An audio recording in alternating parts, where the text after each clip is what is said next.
Touareg Assari Dambarkawane de passage à Bruxelles. Député de Gao et vice-président de l'Assemblée nationale malienne, il est venu renouer le contact, notamment avec ses homologues au Parlement européen. Occasion d'entendre son point de vue sur l'intervention française en cours au nord du Mali et sur les perspectives d'évolution dans les semaines et mois à venir pour les dossiers militaires et civils à Bamako. Assari Dambarkawane, bonjour. Bonjour. Est-ce qu'aujourd'hui, l'Union européenne fournit vraiment les efforts nécessaires au retour à la normale au Mali?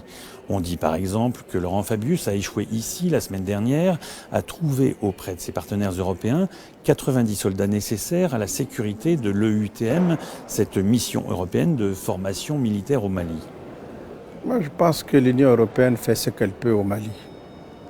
D'abord, à travers la France elle-même, parce que ce qui me paraît certain, c'est que le président de la République française a consulté ses homologues de l'Union européenne avant d'intervenir au Mali. Ça veut dire simplement qu'il avait nettement le feu vert de l'ensemble de l'Union européenne avant d'intervenir au Mali. Ensuite, certains pays de l'Union européenne ont aidé la France au plan logistique. Nous avons par exemple des avions allemands qui sont stationnés à Sévaré. Nous avons des avions, des hélicoptères médicalisés, belges, qui sont également sur place. Il n'y a pas un seul pays de l'Union européenne qui n'est pas intervenu dans la situation au Mali. Nous avons aujourd'hui la formation de l'armée malienne, qui est organisée justement par l'EITM. Et nous avons 400 formateurs qui sont sur le terrain. Et tous ces formateurs-là sont issus de l'ensemble des pays de l'Union européenne. Ça veut dire simplement que l'Union européenne a fait ce qu'elle peut dans la crise au Mali. Parce que il est tout à fait clair pour l'Union européenne que son intervention est légitime. Parce que simplement nous avons affaire à un terrorisme international, au terrorisme international. Nous l'avons dit il y a de cela très longtemps. Et nous savions très clairement que si l'Union européenne n'aidait pas à mettre fin à ce terrorisme, il va enflammer le monde entier. Le monde entier. Donc vous voyez vous-même ce qui se passe au jour d'aujourd'hui. En dehors du Mali, vous voyez vous-même ce qui se passe. Vous voyez les Français qui ont été enlevés l'autre jour à la frontière entre le Cameroun et le Nigeria.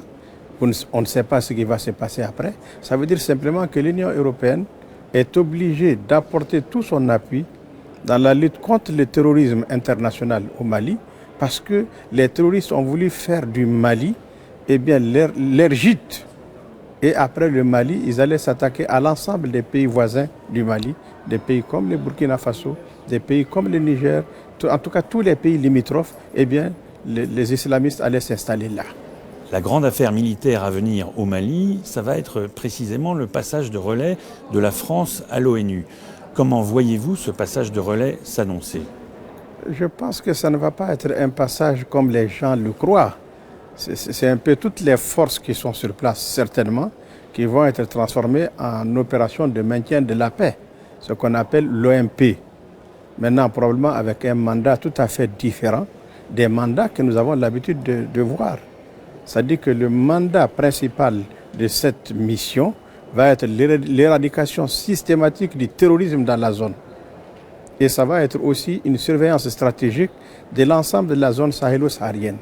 Donc je pense que ce sont les forces qui sont en place, les forces des pays de la CEDEAO, les forces tchadiennes et même probablement une partie des forces européennes et même des forces de la France qui va être transformée en casse bleue. Donc ça veut dire simplement que les hommes seront là et le mandat aussi va être nettement déterminé pour lutter véritablement contre le terrorisme international au Mali. Parallèlement, la grande affaire civile à venir au Mali, c'est la prochaine élection présidentielle. Peut-elle vraiment se dérouler convenablement dès le mois de juillet, comme prévu, ou doit-elle être reportée à plus tard? Je pense que les gens s'interrogent sur les élections du mois de juillet, mais conformément à la feuille de route que nous avons votée à l'Assemblée nationale, il est tout à fait indiqué dans la feuille de route que les élections présidentielles et législatives auront lieu au mois de juillet. C'est un horizon qu'on se donne, c'est une date qu'on s'est donnée.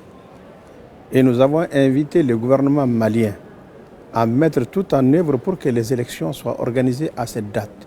pour la simple raison que nous estimons que la transition ne doit pas durer. Quand une transition dure, eh bien, elle ne mérite plus la confiance de la communauté internationale. Voilà pourquoi nous avons souhaité que le gouvernement prenne toutes les mesures nécessaires pour organiser des élections transparentes, crédibles et acceptées par tous. Naturellement, d'ici là, il y a beaucoup de choses à faire. Il y a la sécurisation des régions du Nord qu'il faut entreprendre, qu'il faut réussir. Il y a également le retour des réfugiés qui sont en Mauritanie, qui sont en Algérie, qui sont au Niger, qui sont au Burkina Faso, qu'il faut organiser afin de leur permettre de remplir leurs devoirs civiques.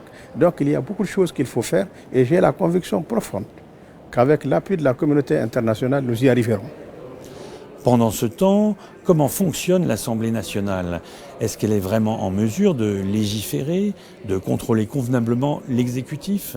Nous continuons à jouer le rôle de l'Assemblée nationale telle qu'elle a été élue en 2007, pour la simple raison que dans l'accord cadre que nous avons signé avec la CEDEAO, il est prévu la prolongation du mandat de l'actuelle Assemblée nationale.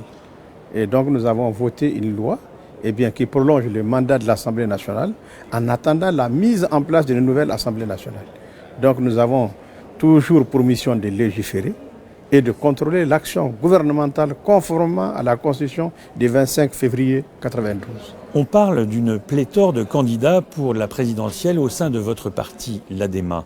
On parle également d'un certain discrédit de la classe politique en général auprès de l'opinion publique malienne.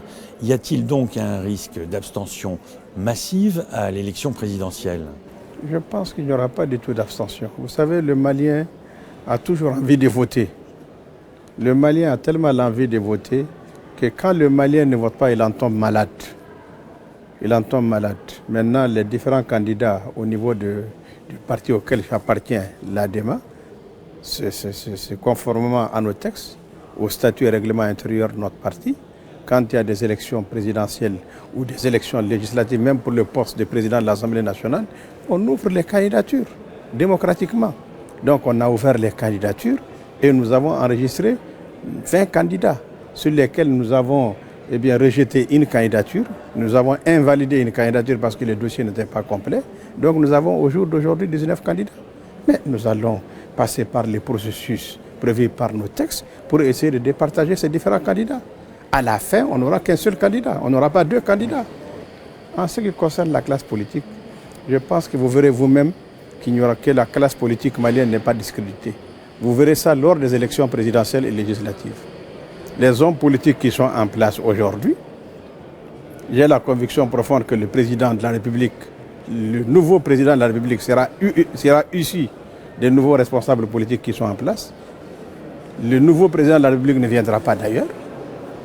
Il va venir de la classe politique actuelle, des responsables de la classe politique actuelle. Les députés à l'Assemblée nationale qui vont venir, vont venir de la classe politique actuelle. Ça, j'en suis certain. Je ne vous dis pas que tout est rose pour la classe politique. Je ne vous dis pas que nous n'avons pas commis des erreurs. Je crois que chacun dans son domaine commet des erreurs. Mais je pense que nous n'avons pas été systématiquement vomis par les populations maliennes jusqu'à ce stade-là. Je ne pense pas.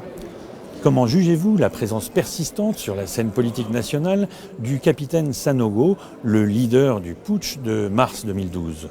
On a le sentiment que le président Diokounda Traoré s'accommode bon gré mal gré de partager le devant de la scène avec lui ces temps-ci. Je pense que le président Diokounda Traoré n'a absolument rien fait qui puisse permettre à quelqu'un de croire qu'il s'accommode avec le capitaine Sanogo. Ou que, je ne sais pas moi, il donne des avantages indus au capitaine Sanogo ou qu'il chuchote le capitaine Sanogo. Je ne pense pas que ça soit ça. Il faut que les gens comprennent que le capitaine Sanogo est intervenu sur la scène politique le 22 mars 2012. Il a fait un coup d'État. Une semaine après, il y a eu un accord cadre entre la junte et la CEDEAO. Et dans cet accord cadre, il est prévu justement que les membres de la junte jouent un rôle au sein d'un comité militaire chargé de réformer systématiquement notre armée nationale. Et c'est ce que le président Diokounda est en train de faire. Il est en train d'appliquer ce texte autour duquel nous sommes entendus avec la CEDEAO, qui a fait l'objet d'un vote à l'Assemblée nationale. Donc c'est l'application de ce texte-là qui a fait que le capitaine Sanogo est devenu président du comité militaire chargé des réformes au sein de l'armée nationale. Dans ce contexte, la liberté de la presse est-elle suffisamment défendue au Mali aujourd'hui? La récente arrestation du directeur du Républicain, Boukari Daou, a fait couler beaucoup d'encre. À Bruxelles même, la Fédération internationale des journalistes a exprimé sa forte inquiétude à ce sujet. Et vous, qu'en pensez-vous? Le Parlement malien ne va jamais encourager le non-respect de la liberté de la presse.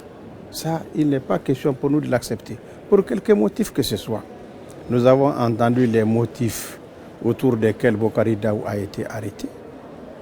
Nous avons appris ce matin d'ailleurs qu'il a été incarcéré à la prison. Je pense que c'est des choses, il ne faut pas aller jusqu'à ça pour des journalistes.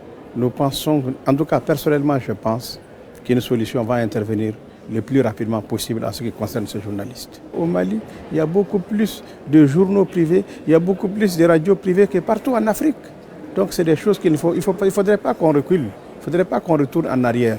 Donc je crois que le cas de Boukari Daou va être un cas qui va être examiné et j'ai la conviction profonde que tout le monde va s'en saisir, la société civile va s'en saisir, l'Assemblée nationale va s'en saisir, nous allons tous nous en saisir et j'ai la conviction profonde que nous allons trouver très rapidement une issue favorable au cas de Boukari Daou. Selon vous, au final, combien de temps sera nécessaire pour un retour total à la paix et à la normale sur l'ensemble du territoire malien? Je dois simplement vous dire qu'il y a beaucoup de problèmes, vraiment pour le retour de la paix sur l'ensemble du territoire malien. Parce que c'est vrai que les villes de Tombouctou ont été libérées, la ville de Gao a été libérée. C'est vrai que certaines zones de la région de Kidal ont été libérées, mais la ville de Kidal n'est pas encore entre les mains du Mali. Donc il y a beaucoup d'efforts à faire pour sécuriser l'ensemble du territoire malien. Je ne peux pas vous indiquer une date précise pour le retour de la sécurité au Mali. Je pense personnellement que si on doit organiser les élections au mois de juillet, ce n'est qu'après le retour de la sécurité qu'on va organiser des élections. Donc je vois la sécurité revenir à l'horizon juillet 2013. À l'horizon de juillet 2013, en tout cas si on veut véritablement organiser, respecter les termes de la feuille de route. C'est que d'ici juillet 2013, la sécurité sera totale sur l'ensemble du territoire du Mali. Voilà comment je vois les choses. Assari Dambarkawan, merci beaucoup. Merci beaucoup.